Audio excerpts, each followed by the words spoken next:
Power star Pawan Kalyan గారు నటించి విడుదల కాబోతున్న ఒరిజినల్ గ్యాంగ్స్టార్ ఓజీ గురించి మీతో కొన్ని అంశాలను పంచుకుందామనే ఉద్దేశంతో మేము ముందుకు వచ్చాను.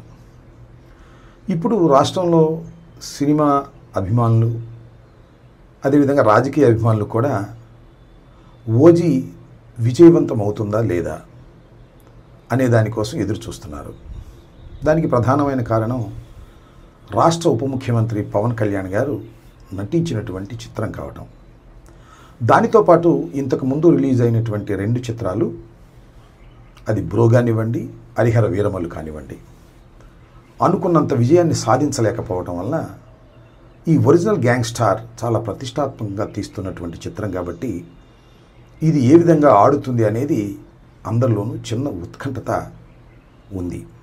రేపు 25వ తారీఖు అంటే 24వ తారీఖు అర్ధరాత్రి 1 గంటకు ఈ చిత్రం రిలీజ్ అవుతుంది.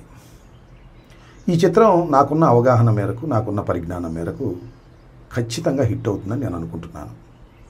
దానికి ప్రధానమైన కారణాలు ఏమిటంటే, పవన్ కళ్యాణ్ గారు ఇంతకుముందు నటించినటువంటి 2 చిత్రాలు కూడా, ఒకటి బ్రో, 2 హరిహర వీరమల్లు అనుకున్నంత విజయాన్ని సాధించలేకపోయాయి.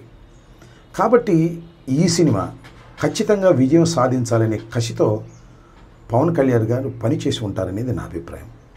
దానితో పాటు డైరెక్టర్ కూడా గత 2 సినిమాలు అంతగా విజయం సాధించలేదు కాబట్టి ఈ చిత్రాన్ని విజయం సాధించే విధంగా మనం గట్టిగా కృషి చేయాలనే పట్టుదల ఆయనలో కలిగి ఉంటుంది. 3వది దానయ్య గారు, ఈ చిత్ర నిర్మాత. ఎంత ఖర్చైనా పెట్టి ఈ చిత్రాన్ని రిలీజ్ చేయాలి, అది ఘన విజయం కావాలని పట్టుదల.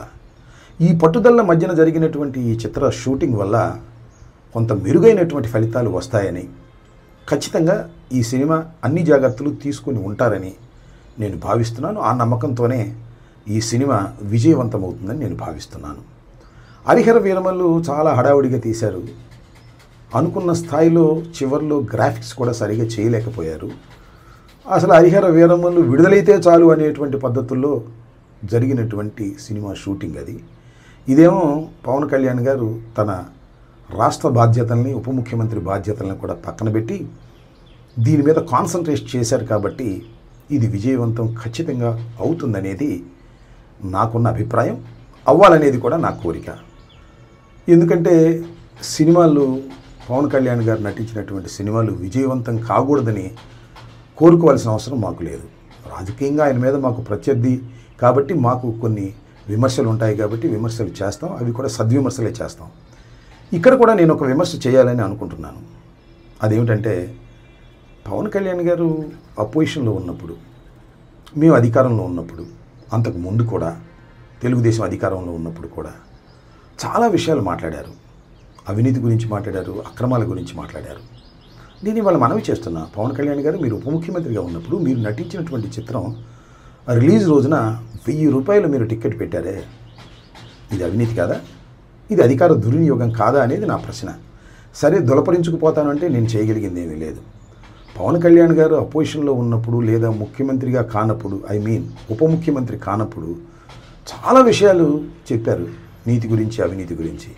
కానీ అధికారంలోకి వచ్చిన తర్వాత ఏమీ తేడా లేదు.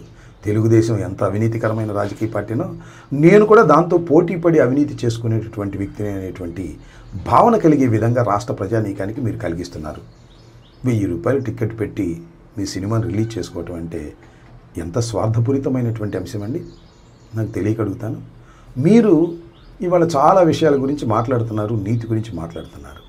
నేను ఒకటి మాత్రం చాలా స్పష్టంగా చెప్పదలుచుకున్నాను, పవర్ స్టార్కి, గ్యాంగ్స్టార్కి కూడా మీరు అవినీతికి హద్దులు లేని విధంగా ప్రవర్తన చేస్తున్నారు మీ కూటమి ప్రభుత్వం. చివరకు మీరు నటించిన చిత్రాన్ని కూడా అవినీతిమయం చేసేటటువంటి కార్యక్రమం చేస్తున్నారు. ఇది చాలా దురదృష్టకరమైనటువంటి పరిణామం.